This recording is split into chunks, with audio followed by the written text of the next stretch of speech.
Hello and welcome to Bladed Articles. Today for you guys I have got a Smith & Wesson Homeland Security. This is a CK107RD in cut and horse red, and it is a liner lock. So unfortunately it is not UK friendly to carry. And just a brief overview of the box for you. It comes in a nice dark blue matte with Smith & Wesson Homeland Security plastered all over it. So it is made in China, as you can see. So I will just open this up and let's have a looky inside. The knife will probably come out first.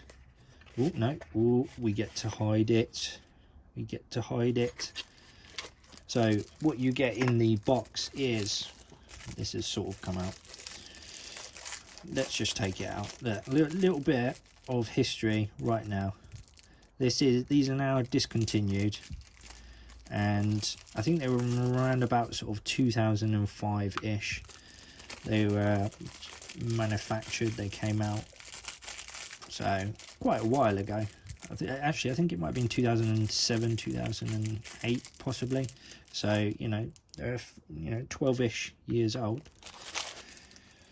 And they, yeah, like I said, they are discontinued now. So I paid for all of these lovely goodies in front of you a whopping £10.95, and that was off of Etsy.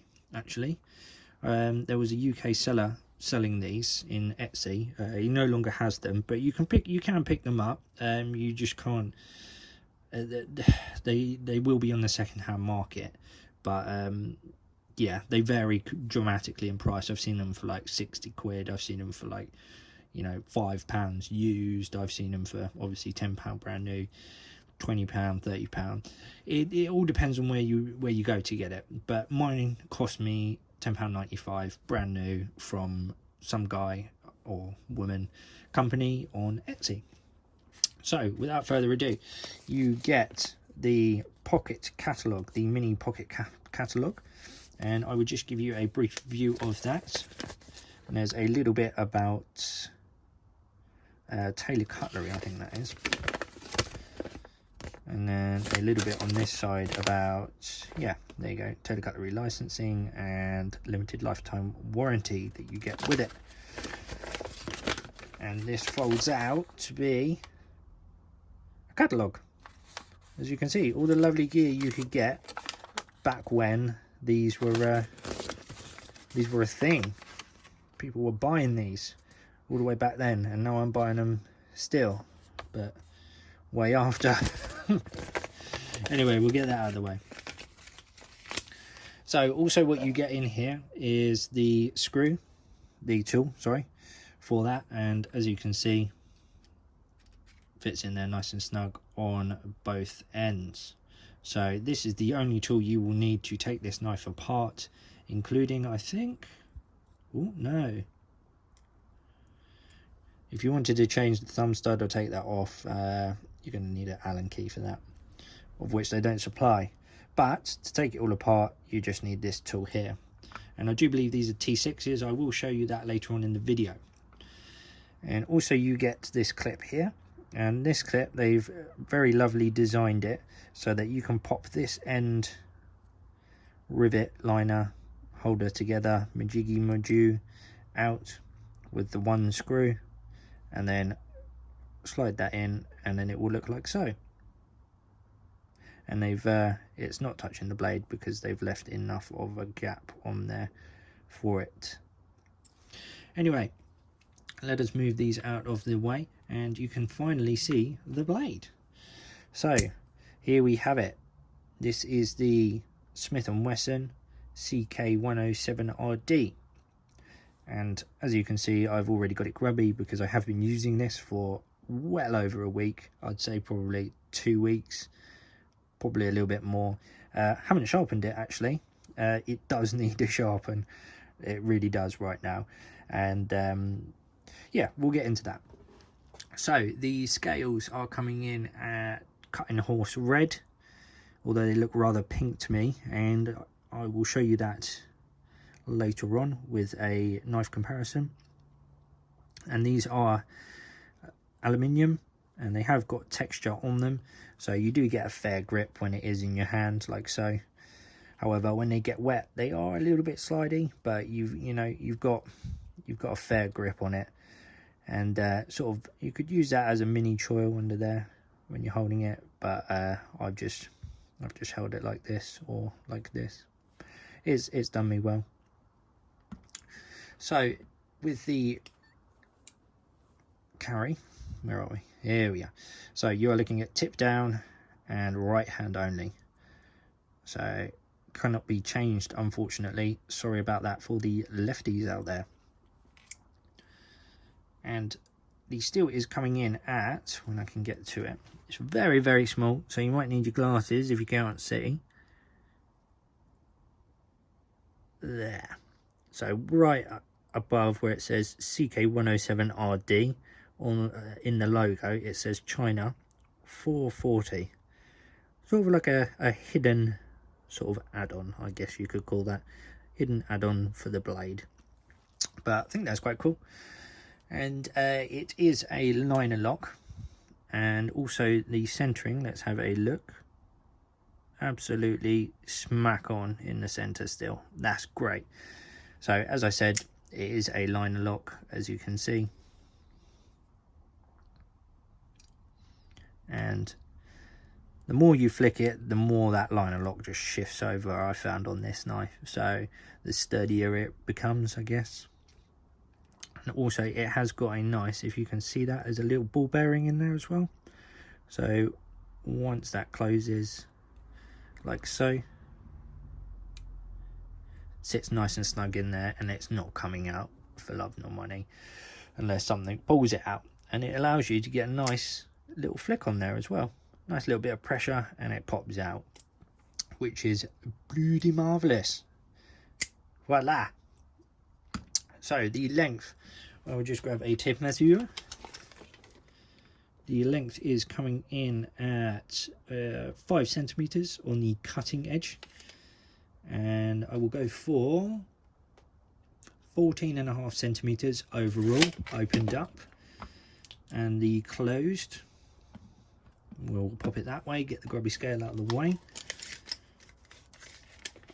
There we go. Overall 8.5, I'd go for 8.5 centimeters on the closed length.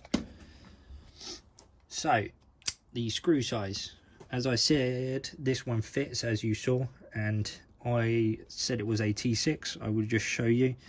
Just here is a T6, nice and snug like so, and in the center one, and even on the pivot. So yeah, all the way on there, even on the pocket clip as well. If you wanted to remove it, they are all T6s, and you only need the one tool, which is very, very nice of them to supply that, and also very, very nice of them to design it so that it's just the one tool. So onto the logos. You get on the back side, as you've already seen, you get the Taylor Cutlery and Smith & Wesson logo there, and also it says first production run. Now all of the ones I've seen for sale actually say first production run, so I'm not sure if there ever was a second production run.